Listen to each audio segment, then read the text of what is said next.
Yo, what is up, guys? Joker here bringing you another video. It is 2:30 a.m. We have about 9 hours until the league starts, and I figured I'd throw up a video going over my strategy and what I'm going to be doing in the league. So, quick high-level overview. Since I have done a ton of TOA, I did not choose the desert because I did not want to do TOA. Since I did not choose the desert, I did not choose the mage relic. I know other videos I made kind of pseudo hinted that I was probably going to choose desert and mage, but too many people are doing that. And I want to learn Chambers of Xeric and Theater of Blood because those are the two raids that I actually have no experience with, right? I've done a lot of TOA. TOA is fun, TOA is cool, but no. Okay, with that out of the way, obviously, like I mentioned, we're not going the mage relic because we're going the melee relic. The reason why we're going the melee relic is not really any of this top stuff. It's mainly this right here. It's the 50% extra defenses and the immunity to poison, venom, and fire breath, right? Those are the main things that I'm taking advantage from. I figured those things would help me out the most, especially with learning new raid content, not being able to get poisoned or venomed, and having 50% boosted defenses are going to be super helpful. So let's go over the regions that I'm going to be choosing in the order that I'm going to be choosing them and the thought process behind it.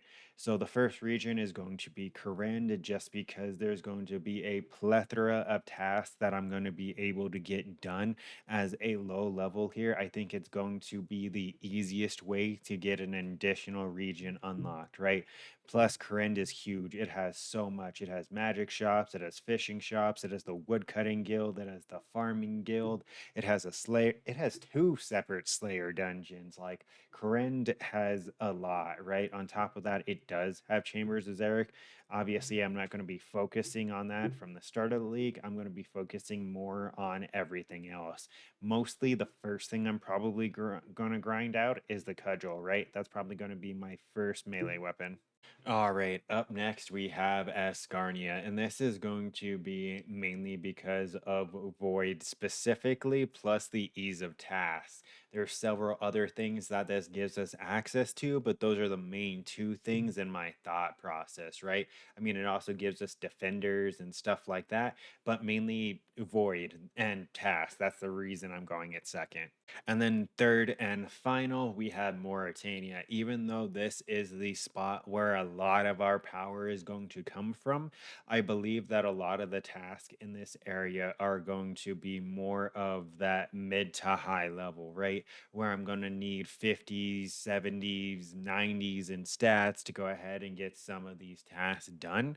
So that's why I'm saving it for last, even though it has some really important unlocks like Guthans, Blood Shards, stuff like that. Reason why I'm saving it for last is because I would rather not have to struggle getting the Barrows items and stuff like that, right? Have you ever, even though low level Barrows is easy, since I'm going melee and not like magic, it would be too much a pain in the ass, and I think the tasks are going to be too high level for me to really realistically choose it as like a first or second region to have any kind of fun and progression.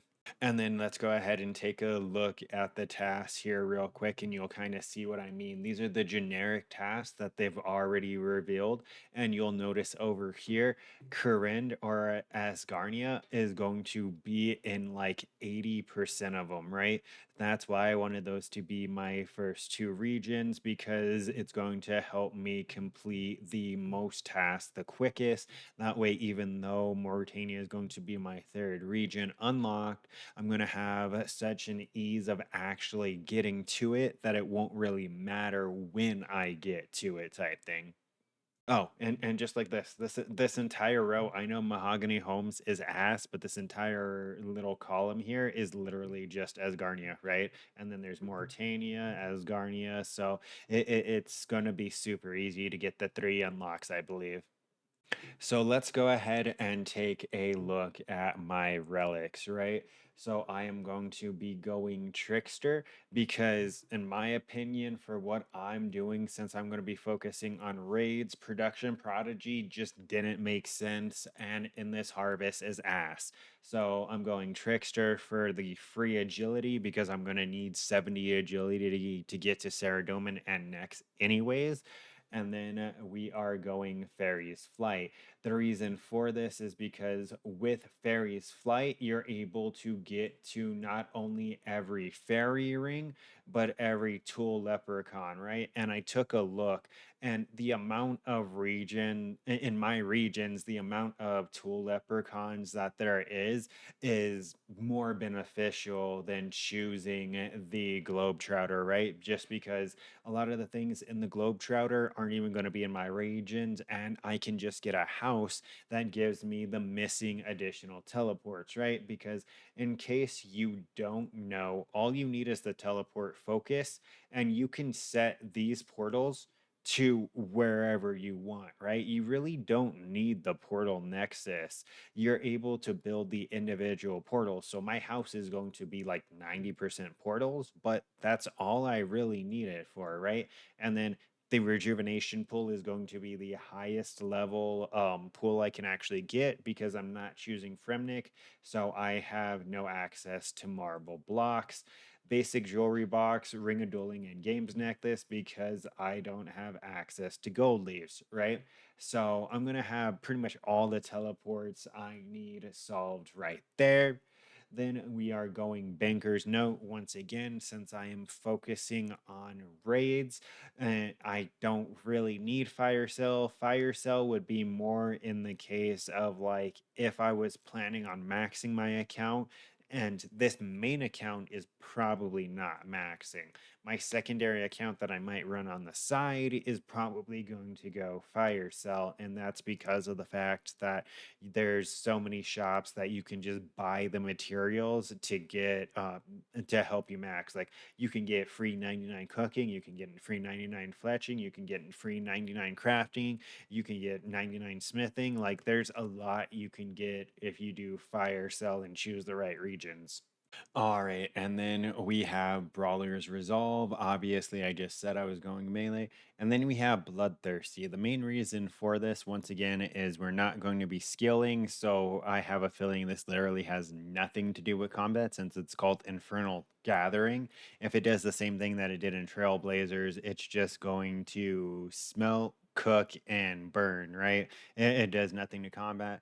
And same thing here. This was like Clue Scroll Relic, so it's not gonna help. Now we're moving over to the T6, right? Farmer's Fortune. Obviously, I don't know what it does, but once again, no. This in Trailblazers, I actually forgot, but this gave you like EXP. So this was another skilling relic, right? And they said that the relics are relatively the same, just buffed. So this is just going to be a buffed version, and so it's a skilling thing. I'm not going to use that either, right? So it's kind of an obvious choice. Plus, Ruinous Powers is actually really cool with this strategy. Let me close some of these tabs here real quick. Ruinous Powers and mainly things like this, right? Where we're going to have Vaporize, Annihilate, Decimate on top of the fact dampen melee, dampen range, dampen magic. You see this line right here, increases damage taken by 10%. You know what helps that and not fucking matter? The fact that we have 50% increased defenses. So it pretty much is a direct counteraction to that. Yeah, I'm going to be taking 10% more damage, but I have 50% higher defenses. So if anything, this would be like increased 5% extra damage, right? So it's going to be insanely good there as well. Plus, I'm going to be hitting that much harder, and I have additional accuracy to help me out, right? So it kind of makes up for the fact that I'm not going to be choosing the mage or the range relics because I have the extra accuracy and the extra strength. I really don't need to go those other uh those other relics because I'm going to be getting them from my prayer book. That's another reason why I'm not going Kandarin is because I don't need piety because I'm going to be using decimate. Up next, we have kind of a mystery right here, right? I was going to automatically select Weapon Master, but we don't know what Berserker does, and we don't know what Soul Stiller does.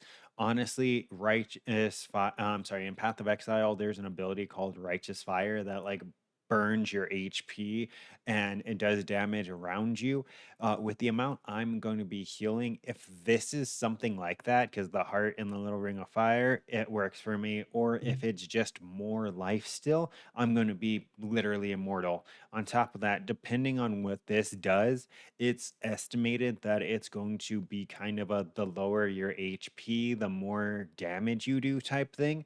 And that's another thing that my 50% boosted defense is really going to help with. Like, it's going to be insane. I'll be able to smack like a truck, right? So I really need to see what these two do before I decide that one. That's why I left it blank. And then this one, since I am tankier, I just decided to go executioner, right? Because I'm not going to be dying. Well, I feel like I'm not going to be dying. So Undying Retribution was kind of redundant, and Guardian, once again, is not really that great. Well, let me correct that. It's not that great for the content that I'm going to be doing. Yes, it would help in the raids, but I'm already going to have thralls, right? And it's just like a super thrall. I'd much rather be able to execute things once they get down to 20% HP because I feel like I'm going to be tanky enough with Banker's Note and my defenses that the 20% calling is just going to be super strong. So, a couple of really notable things for my region are going to be obviously Guthans, right? Guthans is going to be huge for me because this is going to become 2 tick. And if I have an Amulet of Damned on, then I'm going to be able to actually overheal. I'm going to try to get an Amulet of Blood Fury, which is going to be super easy to get actually because I can't fail pickpocketing because of trickster, right? So getting the blood shards I need is actually going to be super easy. Like I'm going to be able to infinitely sustain those, right? So Amulet of Fury and Guthans both really good. The 50% extra defenses are putting me pretty much close to 400 defenses, which is kind of insane. Another notable thing is going to be Void, right? It's not the tankiest, but I will get 120s in the defenses plus the natural bonuses I get from using Void to make up for the lower damage that I'll have in range and mage. This is going to be probably my early gear set. That's why I'm choosing it as my second region because I need people to have the time to choose Asgarnia, and I don't really think Asgarnia is going to be a lot of people's first region. So I need to be able to have people at pest control to do pest control with. That's why it's the second region that I'm choosing, but that's just something else notable. The ruinous powers that we already went over, and I love Slayer. Like I'm a huge Slayer fan, and you can only get the Slayer helm if you are choosing Morytania, right? Because that's the only place that you can get the black mask. This is once again something that's going to help me out compensate for damage in mage and range because it just gives me extra damage, right? Extra accuracy and range damage, extra accuracy and mage damage on top of a 16% melee damage, right? So it is another huge benefit for going melee and choosing Morytania. And then we got some of the more end game grinds, right? Things like the Den's Bulwark, where you get extra damage based on your defenses. With this thing being a 2 tick weapon, on top of the fact that me having the Blood Fury, this is going to be insane, right? I am going to be insanely tanky on top of the fact that I'm going to be nigh immortal and I'm going to be able to kill mobs in an AoE. Looking at other endgame items, we have the Zarite crossbow from Nex, the Twisted bow from Cox, we got the Scythe from TOB, and the Sing staff from TOB as well, right? So we have a good end game set. We have a Sing staff, a Scythe, and a Zarite crossbow or a Twisted bow. Like we have two, three best in slot weapons. The only thing that we don't have is a OP mage weapon, which Sing staff, while being immortal, having additional heals, like this makes up for the fact that I'm not going to be getting ancients. And the last thing that I wanted to mention here, real quick, is the Bone Crusher, right? Morytania is going to be the only way that you can really get passive, the only way that you can get passive prayer EXP. So I'm going to be essentially getting passive prayer EXP and passive agility EXP. I get to max two skills for completely free just because of the relics and reagents I'm choosing, which in my opinion is pretty strong. But that's the last thing that I really wanted to mention. And all around the video here, hovering over my relics one more time, just in case anyone wants to copy them. I mean, I think it's a decent choice and it'll be worth copying. But yeah, that's pretty much it. Sorry this video is kind of all over the place, but once again, it's 3 a.m. and I would like to get some sleep before the league. And these were all just thoughts that have been jumping in my head over the last 3 days with me trying to put this together. Well, actually, I put together a Mage League 4 and then I scrapped it when I decided that I wanted to go melee, right? I had everything planned out for me going mage. I was going to go pretty much desert as Asgarnia and Kandrin, right? That way I could get like best in slot mage gear and be super OP and just do a bunch of TOA. But that sounds like almost the route a lot of people are doing. So I didn't want to do that. Plus, I wanted to actually take advantage of the league and do something that I've never done before. That's why I wanted to do Chambers of Zarek and TOB.